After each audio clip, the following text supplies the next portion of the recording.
चंद्र ग्रहण कब लगता है, क्यों लगता है और कैसे लगता है, चलिए समझते हैं। सबसे पहले आपको समझना है सूरज स्थिर रहता है और पृथ्वी सूरज के चारों ओर चक्कर लगाता है। समझने का प्रयास कीजिए। जैसे यहां पर सूरज है, सूरज को इंग्लिश में सन कहते हैं, इसलिए मैं यहां पर एस लिखा हूं। पृथ्वी को इंग्लिश में अर्थ कहा जाता है, इसीलिए मैं यहां पर ई लिखा हूं। चांद को मून कहा जाता है इंग्लिश में, इसीलिए मैं यहां पर एम लिखा हूं। अब समझने का प्रयास करिए। सूरज यहां पर है, अस्थिर है, और पृथ्वी यहां पर है। पृथ्वी सूरज के चारों ओर इस तरीके से वृत्ताकार पथ में चक्कर लगाता है, यानी कि सूर्य का परिक्रमा करता है। कौन? पृथ्वी। ये तो समझ में आ गया होगा। इसके बाद पृथ्वी का परिक्रमा कौन करता है? तो चंद्रमा करता है। यहां पर देख लीजिए, यहां पर मून है, चांद है, यहां पर पृथ्वी है।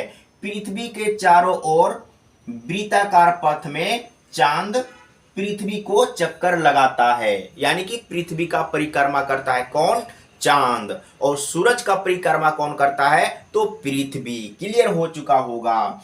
लेकिन अब यहां पर समझिए, जैसे सूरज के चारों ओर पृथ्वी चक्कर लगा रहा है, तो किस तरीके से चक्कर लगा रहा है?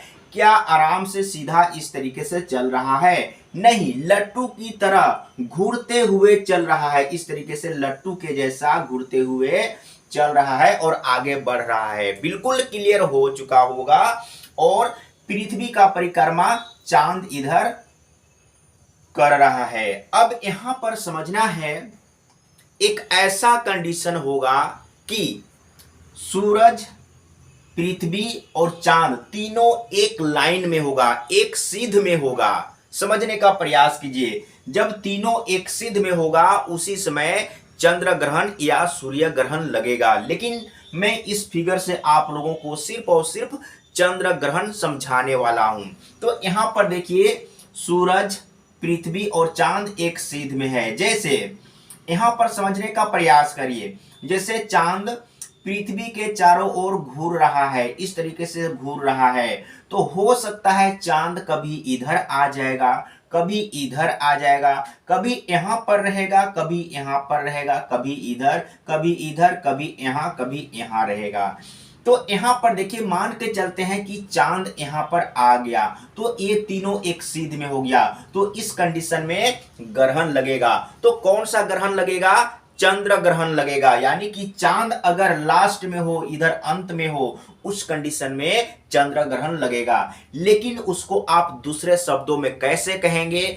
जब पृथ्वी, सूरज और चांद के बीच में पृथ्वी आ जाती है, तो चंद्र ग्रहण लगता है। इसी तरीके से कंपटीशन में पूछा जाता है। तो चंद्र ग्रहण कब लगेगा? जब पृथ्वी सूरज और चांद के बीच में आ जाता है, तो चंद्र ग्रहण लगेगा। क्लियर हो चुका होगा। एक फिगर में यहां पर आप लोगों को समझाने के लिए बनाया हूं। यहां पर सूरज है और यहां पर पृथ्वी है और यहां पर चांद है। तीनों एक सिद्ध में आ गया। अब एक सिद्ध में चांद यहां पर होने से भी एक सिद्ध होगा, एक लाइन में होगा। अगर चांद यहां पर आ गया, जैसे घूरते हुए यहां पर आ गया, तो भी एक सिद्ध में होगा। लेकिन चांद यहां पर हो तो चंद्र ग्रहण। लेकिन अगर चांद यहां पर आ गया हो, यानी कि सूरज और पृथ्वी के बीच में चांद आ गया हो, उस कंडीशन में सूर्य ग्रहण लगेगा। क्लियर हो गया होगा।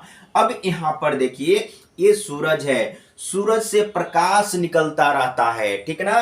तो सूरज का प्रकाश इधर में जा रहा है, यहां पर पृथ्वी है और यहां पर चांद है। समझने का प्रयास करिएगा। सूर्य का प्रकाश पृथ्वी की तरफ जा रहा है, लेकिन पृथ्वी क्या किया?